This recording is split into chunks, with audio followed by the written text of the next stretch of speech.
Lakshmidevi bangle అనుకుంటున్నారా? అస్సలు కాదు. చాలా బ్యూటిఫుల్‌గా ఉంది. అండ్ మీరే చూస్తారు ఇప్పుడు. మీకు ఫ్రంట్ లక్ష్మీదేవి వచ్చి బ్యాక్ సైడ్ మీకు ముత్యాలొస్తాయండి. ఇవి కూడా కొంచెం మూవింగ్ అవుతూ ఉంటాయి. చాలా బ్యూటిఫుల్‌గా ఉన్నాయి. కడా టైప్ అండి. ఇది ఓపెనబుల్. ఆల్ సైజెస్ కూడా అవైలబుల్ ఉన్నాయి. ఇప్పుడు మీరు చూస్తున్నది 26 సైజ్ అండి. చాలా బాగుంది. మ్యాట్ ఫినిష్‌లో వచ్చేస్తుంది మీకు. ఓపెన్ కూడా చేసి చూపిస్తాము.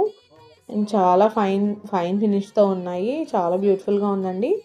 ఎవరికైనా కావాలి అనుకుంటే స్క్రీన్ మీద డిస్ప్లే అవుతున్న వాట్సాప్ నెంబర్‌కి మెసేజ్ చేయండి. ఆర్డర్ ప్లేస్ చేసుకోండి. మన దగ్గర ఆల్ సైజెస్ కూడా అవైలబుల్ ఉన్నాయి. వేర్ చేసి కూడా చూపిస్తున్నామండి.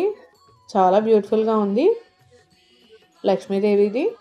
అండ్ ఇది ఓపెనబుల్ కాబట్టి ఎవరైనా ఈజీగా పెట్టేసుకోవచ్చు. సైజెస్ కోసమే వెయిట్ చేయక్కర్లేదు. ఏ సైజ్ అయినా సెట్ అయిపోతుంది. లావుగా ఉన్న వాళ్ళకి కూడా సెట్ అవుతుందండి. చాలా బ్యూటిఫుల్‌గా ఉంది. Thank you.